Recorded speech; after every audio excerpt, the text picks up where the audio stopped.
আসসালামু আলাইকুম ছোট্ট বন্ধুরা, আশা করি তোমরা সবাই ভালো আছো। আজকে আমি তোমাদের ভালো অভ্যাস সম্পর্কে কিছু কথা বলবো। তোমরা যদি এগুলা শিখো তাহলে তোমরা খুব সুন্দরভাবে নিজেদের জীবন কাটাতে পারবে।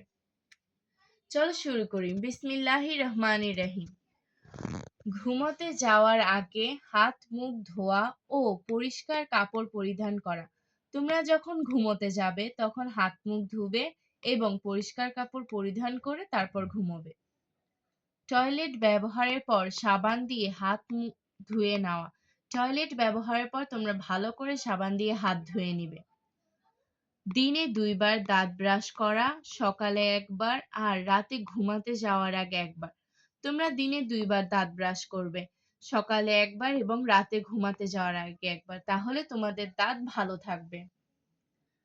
প্রতিদিন গোসল করা, চুলে তেল দেওয়া ও সুন্দরভাবে আঁচড়ানো। তোমরা প্রতিদিন গোসল করবে এবং চুলে তেল দিবে, চুল ভালোভাবে আঁচড়ে রাখবে।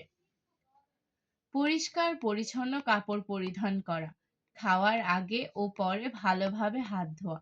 তোমরা চেষ্টা করবে পরিষ্কার পরিচ্ছন্ন কাপড় পরিধান করতে এবং খাওয়ার আগে ও পরে ভালোভাবে হাত ধুয়ে নিবে।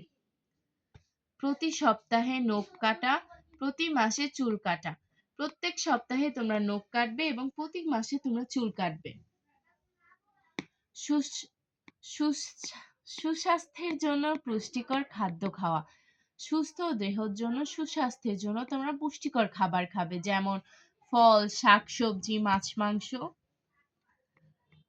শরীরকে সচল না রাখলে তুমি মোটা, অলস আর অসুস্থ হয়ে যাবে। তোমরা যদি শরীরকে সচল না রাখো তবে তোমরা মোটা হয়ে যাবে, অলস হয়ে যাবে এবং তোমাদের কোনো কিছুতে আর ভালো লাগবে না।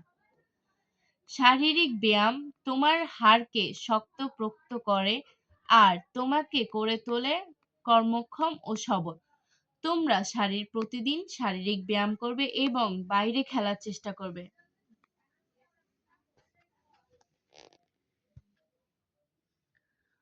অগোছালো আলমারি গুছিয়ে রাখা ও অপ্রয়োজনীয় সব জিনিস সরিয়ে ফেলা। তোমরা তোমাদের আলমারিগুলো নিজেরাই সুন্দর করে গুছিয়ে রাখবে এবং তোমাদের যে খেলনাগুলো বা যা লাগে না তা সরিয়ে রাখবে। পড়ালেখা শেষে পড়ার টেবিল গুছিয়ে রাখা, সব সময় পরিষ্কার পরিচ্ছন্ন রাখা। তোমরা যখন পড়তে বসবে, পড়া শেষে তোমরা পড়ার টেবিল থেকে ওঠার সময় সব বই খাতা গুছিয়ে রাখবে এবং সুন্দর করে রাখবে। স্কুল থেকে বা খেলা থেকে আসার পর হাত মুখ ধুয়ে সতেজ হয়ে নেওয়া।